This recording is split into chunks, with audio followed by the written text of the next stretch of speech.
Hey everybody, so following on from the video I sent to you earlier today, explaining that we're going to move on to movement and movement patterns around a tennis court. Here's the first of those videos, which is going to be some basic patterns moving around the court, getting you to move to a ball, getting you to recover from it and being ready to move as well. It's such a key part of being a good tennis player and something that I'm really keen on teaching, as a lot of you will know. So as I said, today's video will be nice and simple. It might progress to look at different stances that we would take, so maybe an open and a closed stance, but certainly moving to a ball, recovering from it and being ready to move. And then the future videos that we'll look at will start to develop something called the 8-step movement pattern. Again, something that some of you will know, and a lot of the kids have done it in groups. Many of you will have done it with me in individual lessons, but we will get to work a lot on each of the 8 steps in that pattern. You'll see that a lot of the work that we do will be based around squats and lunges, and they're key movements to be able to move well on a tennis court. And then we'll also probably develop this onto how you make choices with the movement pattern. So what ball am I receiving? What pressure am I under? What decision does it make for the shot choice that I'm going to be able to do? So lots and lots to get through. We'll do it over a course of videos, but today's will be quite basic. Okay, the boys are back for the warm-up. So I've got Danny and Kian who are going to help me with the movement exercises today. I am still struggling with a bit of a bad leg, so you won't see me doing too much of it. Hopefully I can get into the other videos to show you some of the more complex stuff. But the warm-up will be based all around ready positions, squats and lunges. Okay, so we start to work all the important movements that people will need to be good on a tennis court. So 3 exercises for the boys to start with. So boys, can you do the one where you're over the line? Danny, do you want to go that side of the net so it'll be in the camera? So they've got the black line set out. All they're going to do is go into a brilliant ready position. Do that for me. The line now is almost like a little barrier for them that they've got to jump over, and they're going to set themselves in a ready position when they land every jump, whether it's a forwards one or a backwards one that they make. And we'll just give them 20 seconds on this. I'll probably cut it shorter for the video, but you can set any amount of time that you want to do. Okay, boys, off you go. Set, really get low in your position. Good, keep doing it. Keep doing it for me, and you can see that they're holding just for a split second every time they land it, just so that they can really work and create the muscle memory of a good split step. Okay. Next exercise, using the line again down the centre of the court, is just one where I try to do a little bit of coordination with their feet and try to trick them into getting a really good split step. So I'm going to take them out of their comfort zone with a little crossover, and then they have to come back into a split step position, and then they cross over the other way and come back. So boys, off you go. So they cross and then set in their split, and they just hold their split. Hands up, Dan, don't put them on your legs. Good. Keep going, keep going. Good. Last one. Brilliant. Okay, third exercise in this little warm-up pattern of squats and lunges is a lunge exercise now. If any of you have been doing the Joe Wicks PE stuff each morning, these two have been every morning. It's a brilliant thing. You'll have seen lots of lunge exercises and squat exercises. All of those are really good and helpful for us moving on a tennis court. The boys are going to do a lunge exercise now, over the line. Off you go, boys. So they're using their arms and their legs, and you can see they're just holding in that lunge when they land it, just strengthening the running stride position. Okay, final little warm-up that I'll get the boys to do is to move around with either a running stride or using a side step, and I'll call out split, and they've got to get into that split step position that they've been working on. The running and the side stepping, you'll see, will become 2 of the key movements when we work on going to a ball and recovering from it. Okay boys, so start with a run. Off you go. Keep moving around. And split. And you'll see they'll split with their rackets up nice and high in a really good ready position. Side step for me now. And split. And one more, let's go running. Side stepping. And split. And they're both in a good position. So you can see their hands are set the correct way on the racket. A little bit of bend in their knees. Posture's pretty good, nice and tall. So Danny, you can bring yourself just a bit. And the rackets up nice and high, ready to move to anywhere that the ball may arrive. Okay, just going to do a very quick explanation of the stances you might find yourself in on a tennis court. We're just going to look at two basic positions today. So either an open stance or a closed stance. Now, a lot of the stuff we've dealt with in videos so far previous to this, we've just looked at the guys getting into things like star positions, which would be very much a closed stance. So I'm side on, I've taken a step in towards the ball and I'm ready to hit from there. The open position would be when I'm stepping out first with my outside foot and I'm ready to play my forehand or my backhand from this more open position, front facing to the court. Not strictly true in every situation, but in most situations, the easier the ball is, I would be looking to come in on my closed stance position. And if I'm receiving a tougher ball, so maybe very wide, a lot of pace, something very, very deep, I'd start to open in my position. Okay, this next exercise will start to just build a sequence between an open stance and a closed stance, so we can, without the ball being thrown to us, just get a little bit of practice of moving into each of those positions.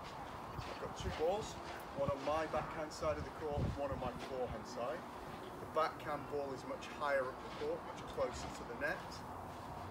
Forehand ball is a lot wider and a lot deeper.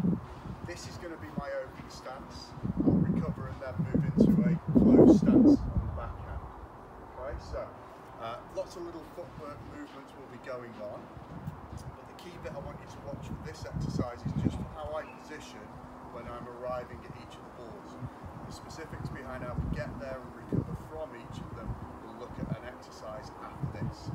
So I'll do my split, and I'm going to move out to an open position, work through my forehand swing, recover, split, open out to my backhand side, and come into a closed position and shadow that swing. I would then be on for a volley, or I could recover back to my baseline. I can then work it the other way. So wide and deeper on the backhand, shorter on the forehand. So I would split, move out to my open stance on the backhand, recover, split, open out to this side, moving up the court, and I'm into my closed stance on my forehand. Okay, so Kian's going to have a little go at this one. He's not even practiced this one, this is just something we're doing off the cuff now, because this isn't somebody who plays a lot of tennis, this is somebody who's just trying these out for the first time. So he may get certain movements wrong at the start of the exercise, but the key bit here is, can he get the open and the closed stance right? So let's see how he does. So off you go. So you're going to split, moving out to your forehand, open stance, well done, recover, and split. Moving out to your backhand now and close the stance. Good. And recover. Well done. And then we could look to switch that around and he could do it the other way as I did, with backhand as the open stance and forehand as the closed one. And you can see he's just walking it through, doing it at a really easy pace and just trying to get his feet right. There were little errors in there, like you could see which way he crossed over when he was recovering after the open forehand, but we'll talk about that in a bit. Okay, little progression on that last exercise where we were just walking it through and shadowing each of those positions is to just very, very simply throw the ball in. If you feel really confident with this, you can get someone to throw it faster or hit it in, whatever you want. And obviously you might have more space to work in, so the feed could be more difficult because of the amount of space you're working with as well. So I'm going to get Danny to do the version where it's wide forehand and then the step in and closing his body off on the backhand. So he'll be open stance on the forehand, wide on the backhand. Then he'll go into the other side. So he'll open up on the backhand and we'll try and get him to go closed on the forehand. So ready now? Go back a little bit. So open forehand. Good lad, well done. Shorter on the backhand. Step. Well done. Keep your follow through. So do that again for me with a follow through. Done. Good. Recover. Now open on your backhand. Done. Good. Recover. And step in on your forehand. Very good. Okay, so the little exercise that I want to sort of leave you with, and we'll do a couple of little twists with this, but this is the one that I want you to get really right, because this will prove to be the base of all the other movement patterns that we then move on to do. We're going to look at a very simple movement to and back from a shot. So going to it, setting a position and recovering. for this exercise, we're going to just use the open stance. We're going to go into our forehand and backhand open positions. This will be great as a lead up to the 8-step movement pattern that I was talking about before. Now, first version of this, I'll do it with the boys. They're going to copy what I do behind me. We'll do it in line with each other, and it will just get us to walk through what we do with the movement with our feet. But I'll also talk to you about whether it's a squat or a lunge that we're using. So, ready position, boys? So we're going to do a split step, which will be our squat. So we squat, we then go with our lead foot, so we move our right foot because we're moving to our right. You'll see it as the left on the camera. So we'll go step 1 where we lunge out with a side lunge. Step 2, we'll prepare our racket and we'll go with another lunge. And the third step will be to come into a squat and we will play our open stance forehand. A lunge where we do a crossover step, and we're back into a squat with our ready position. The boys and myself now are going to move to the backhand side. So we'll go squat position, side lunge, prepare the racket on another lunge, open stance, there's my squat, play my backhand, lunge, squat into my ready position. Okay, so I'm just going to try and speed it up a little bit. My leg is still very sore, so I won't be still going that quick, but it will be a little bit quicker than you've just seen with the boys. I'll then get them to have a little go at it, and we'll see whether they can recreate the same pattern of movement just a little bit faster. So, here we go. I'm going to go with my split, and then I'm moving into this open stance, recovering, moving to the other side now, recovering. And you'll see I'm flowing from one side to the other rather than coming to a stop and starting again. But if you find that easier to start with, by all means look at doing the split and then a first step out to the side. But if you think you can flow from one side to the other, so I'm going to call it like a 1-foot split step where I'm flowing out the other way, please feel free to try that. And back and stop.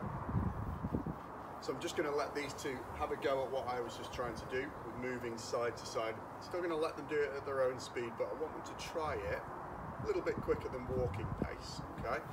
But if they're struggling with it, they can just bring it down a gear or two and just do it at a speed that they feel comfortable with. So, off you go.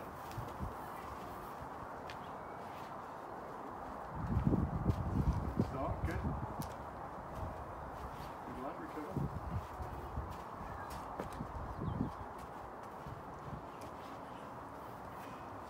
Keep doing it as I'm talking. So what you'll see is that they're still pacing around a little bit and starting to plant their foot. Sometimes it's good to count it through, and this is something we'll see when we do the 8-step pattern where we'll work in little 3-step movements. So they'll open, take a second step and load on the third step.